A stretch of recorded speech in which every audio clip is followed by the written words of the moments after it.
today, and I'm going to do something a little different today. Yes, the Commodore 64. It's going to be related to that. But back in the day, when I brought this in 1991, I think, you would have got this audio cassette. And what this is basically a setup guide to how to set it up and all that, instead of reading the instructions. So what we're going to do, we're going to listen to this tape, and I'm going to pretend that I'm a first time user of a computer. Let's pretend I'm a retard. Well, there's no pretending I'm a retard, is there? So basically, I'm going to play this tape and we're going to go through it. Right, and here we go. So they come out them speakers at the back there. I've got the volume up. Turn the volume up. Oh, can you hear the hissing? Here we go. Retard mode. I hope this don't tools offence, by the way. I'm not offending no one. Listen. Here we go.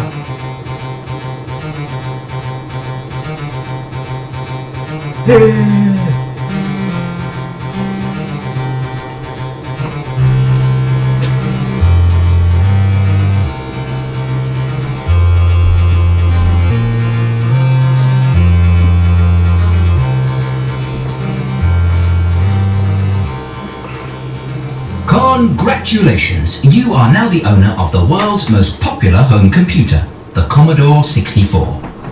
Pretty soon, your micro will be going. And, not to mention,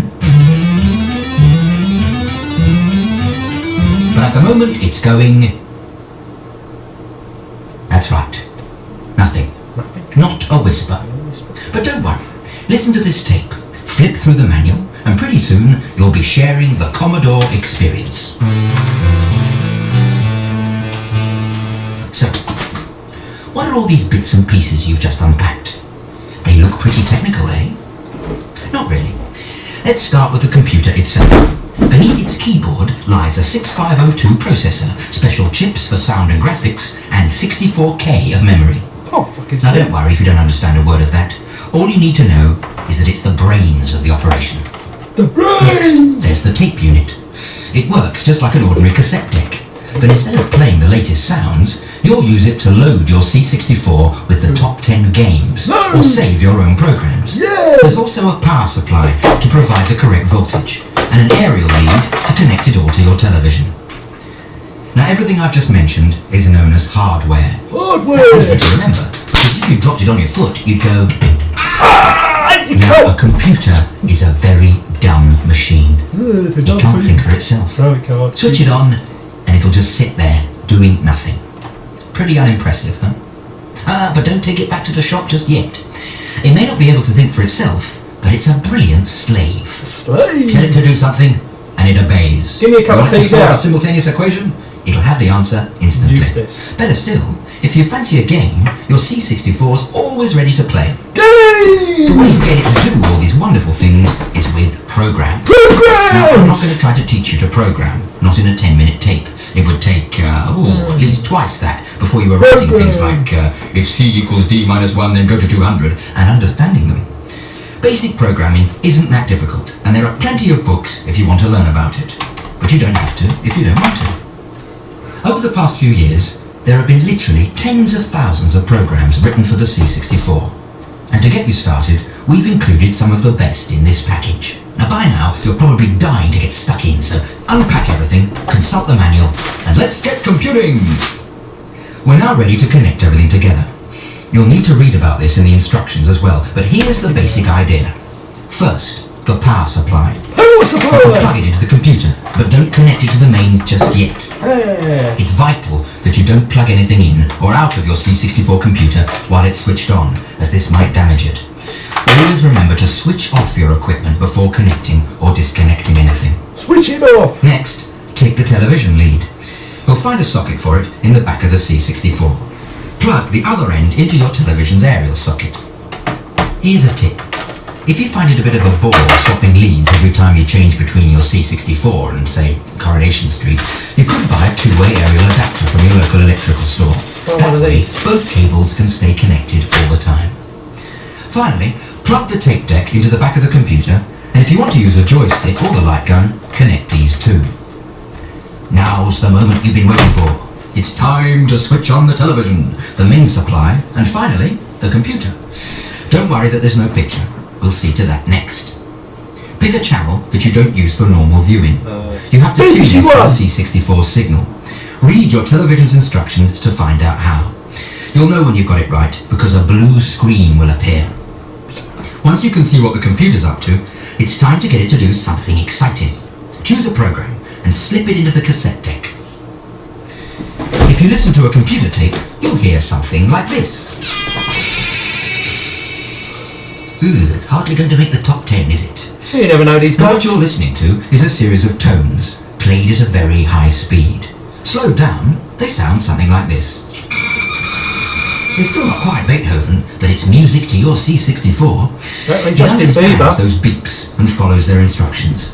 When the last one's loaded, the program's ready to run. You've still got to tell your Commodore to listen for the signal, though. There are two ways of doing this. The program's instructions will tell you which to use. You can either type the letters LOAD, load, then press the key marked return. Or you can just press the keys marked shift or run stop at the same time as a shortcut. Either way, you press play on the cassette deck when the computer prompts you to do so. And in a couple of seconds, a message will appear telling you the name of the program. After that, loading is automatic, and soon you're ready to go. Yay! But what if you're not? Program tapes are manufactured to the highest standards, but things can still go wrong. It may not matter if you miss a few notes of Barry Manilow, but if just one beep fails to reach your C64, the program won't work. Before you start to scream blue murder, make sure there really is a problem though. Getting all that information into the computer takes time, maybe even 15 minutes for the largest program, so don't panic if you're not blasting aliens within 5 seconds of switching on. What if a message appears telling you there's been a loading error? Or perhaps you reach the end of the tape and there's still no program? No worry, just flip the tape over, make sure it's fully rewound, and try again. It may be that one side is faulty. Still no success? Here's something else to try. If you've been using your C64 for some time, it could be the tape heads are dirty and they're not playing back clearly enough. Try cleaning them with a standard audio head cleaner. If that doesn't work and you can't get anything to load, there could be something more seriously wrong with the tapes or the equipment. First, get in touch with the software house that supplied the program. You'll find their telephone number in its packaging and they'll replace it for you. It's 2015. If you still have problems with the new software, then you should contact your dealer. We'll be pleased to help. But try these other alternatives first. They could save both you and them time and inconvenience.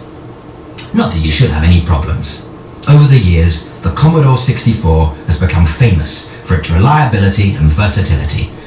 Whether you want to become an ace alien blaster, stalk monsters through dingy caverns in adventure games, or get creative and write the next #1 hit record, you and your Commodore 64 can do it. Fuck off. Given the appropriate software, the C64 can do almost anything. Your dealer can provide programs which will help you write letters, do your home accounts, or even turn your home into a computerized learning lab for a variety of subjects. And when you can spare a moment to drag yourself away from the C64, take a look at Commodore's Amiga series. With their brilliant graphics, ear-shattering sound, and enhanced processing power, they're the home computers for the 90s. Check out the future today with the Amiga music on the other side of this tape. But most importantly, have fun. The Commodore 64 is everything you want it to be, and more.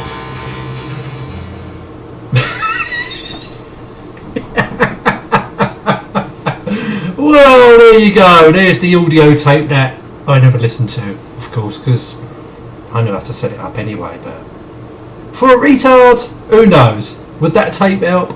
But what made me laugh, if you've had your computer for a long time, you can clean your heads. But you just bought the fucking thing. I don't get that. So anyway, if you have this tape, did you listen to this tape? Did you get it? When you got it, did you listen to this tape? And did you follow its instructions, or did you read the bloody instructions, or with me you didn't bother and just set the fucking thing up anyway, which I did. Anyway, thank you so much for watching. I hope I ain't offended anyone. If I did, oh well. It's time to have a laugh anyway. Anyway, thank you so much for watching. Till next time, and goodbye.